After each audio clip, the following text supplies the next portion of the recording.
Hello बच्चों, welcome to mission super 30। Physics में oscillation and waves मैंने चैप्टर्स यहाँ पे लिया है और जिसमें मैं एक शॉर्ट ट्रिक से आपको चैप्टर स्टार्ट करूँगा, जिसमें आपको पता होना चाहिए शॉर्ट ट्रिक्स में। फर्स्ट ऑफ ऑल ऑसिलेशन में हमें क्या करना होता है। ऑसिलेशन में आपको ये पता होता है आप लोगों को कि मान लीजिए यहाँ पर अगर ये कोई चीज़ ऑसिलेट कर रही है, ये x इजिकल टू 0 पे मेन पोजीशन होती है। यहाँ पर ये इसका ये हाफ पोजीशन है और ये इसका एक्सट्रीम पॉइंट है। सिमिलरली इसको हम -a/2 और यहाँ पर इसको हम -a यानी कि एक्सट्रीम पॉइंट्स हमने डिनोट कर दिया। अब इसमें आप 0 से a/2 का जो फेस होता है वो फेस कितना होता है, यहाँ से यहाँ तक का फेस और यहाँ से यहाँ तक का फेस क्या सेम होता है, ये आप लोग मुझे कमेंट करके बताएंगे। और इसके यहाँ से यहाँ तक का फेस है ना, ये सिमिलरली तो सेम ही होगा, सिमेट्री होगी। मतलब जो इधर होगा वही सिमेट्रिकली इधर भी होगा। और ये यहाँ से यहाँ तक का टाइम पीरियड, यहाँ से यहाँ तक का आपको टाइम पीरियड बताना है और यहाँ से यहाँ तक का टाइम, ये दो बातें, ये मतलब पोजीशन, टाइम और फेस, ये तीनों बातें आपको फर्स्ट ऑफ ऑल आपको पता होनी चाहिए, यानी टिप्स पे होना चाहिए। तो इसको हम कैसे निकालते हैं, उसका ट्रिक्स है। उसकी ट्रिक्स क्या है? उसकी ट्रिक यही है कि अगर मान लीजिए 0 से a/2 है, लेट से यहाँ ये आपका मेन पोजीशन है, ठीक है, ये क्या है, मेन पोजीशन, ये एक्सट्रीम पॉइंट्स है, ठीक है। तो अगर हम यहाँ पर 0 से a/2 पोजीशन पे कितना फेज होगा, तो अगर मैं आपसे पूछूं तो a/2 पोजीशन पे फेज कैसे निकालते हैं, उसका फेज निकालने का तरीका क्या है, a/2 इज इक्वल टू क्या हो जाएगा, a sin omega T, a sin omega T. तो यहाँ से अगर आप a कैंसिल कर देंगे तो इसका मतलब है कि sin π/6 की वैल्यू किसके बराबर आ जाएगी, sin ओमेगा टी के बराबर आ जाएगी, ठीक है। तो यहाँ से टाइम आप देखोगे ओमेगा टी कहते हैं π/6 के इक्वल हो गया, तो यहाँ पे टाइम की वैल्यू क्या होगी, π/6 ओमेगा हो गई, ठीक है, π/6 ओमेगा। यानी कि इसको हम further we can write further कि π/6 इंटू ओमेगा को हम क्या लिख सकते हैं, 2π/t, यानी कि टाइम पीरियड कितना आ रहा है, t/12 आ रहा है, ठीक है। And also we can write like जैसे कि अगर लेट्स से आपने π/3, यहाँ से यहाँ तक का टाइम, यहाँ से यहाँ तक का फेस कितना है, π/6, और यहाँ से यहाँ तक का फेस निकालने के लिए क्या करेंगे, दिस फेस इज π/2, तो π/2 माइनस π/6, तो ये फेस कितना हो जाएगा हमारा, π/3 हो जाएगा, क्योंकि 3π/6 और π/6 यानी 2π/6 माने π/3 हो जाएगा। तो π/3 के लिए अगर टाइम पीरियड देखेंगे तो टाइम पीरियड आपका हो जाएगा ओमेगा टी, यानी टी की वैल्यू क्या हो जाएगी, π/3 ओमेगा। तो π/3 ओमेगा की वैल्यू निकालेंगे तो 3 इंटू 2π/t, तो यहाँ से टाइम पीरियड t की वैल्यू क्या आ जाएगी, t/6 हो जाएगी, ठीक है।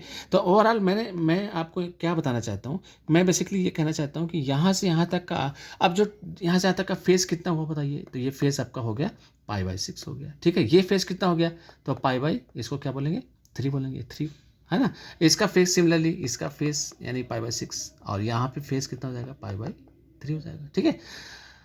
और यहाँ से यहाँ तक का टाइम पीरियड देखेंगे तो टाइम पीरियड आपको मैंने बताया t/12 होगा, और ये टाइम पीरियड आपका हो जाएगा कितना हो जाएगा, आपका 6 हो जाएगा, t/6 हो जाएगा। ये टाइम पीरियड t/12 और t/6।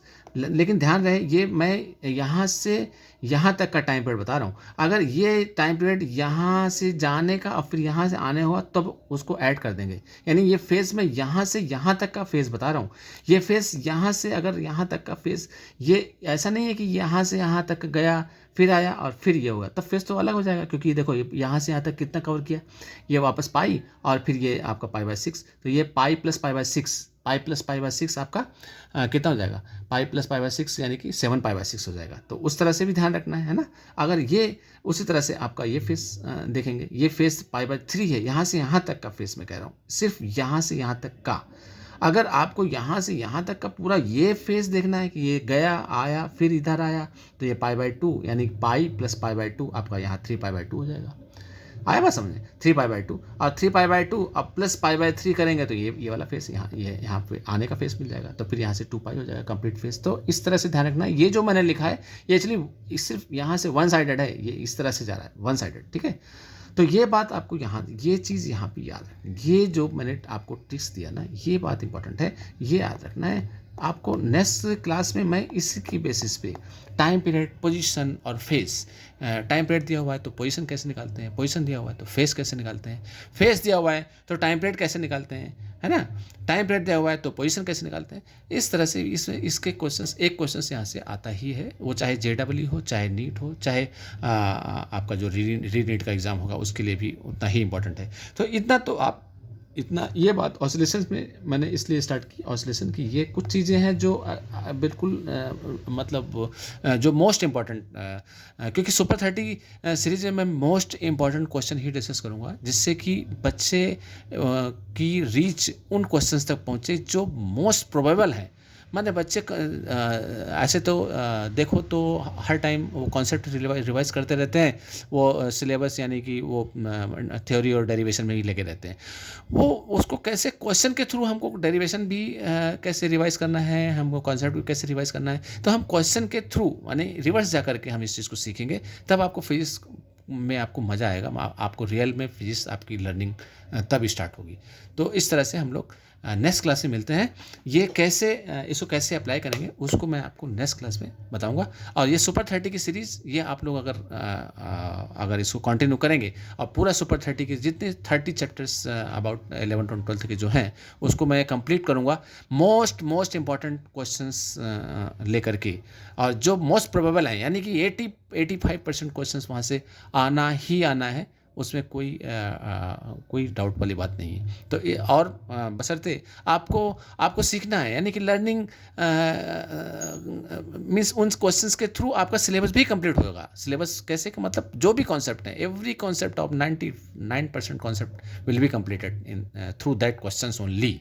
तो वो क्वेश्चंस मैं चूज़ करके आपके सामने ले आऊँगा। तो मिलते हैं नेक्स्ट क्लास में। ओके बच्चों, थैंक यू। हाँ, ओके।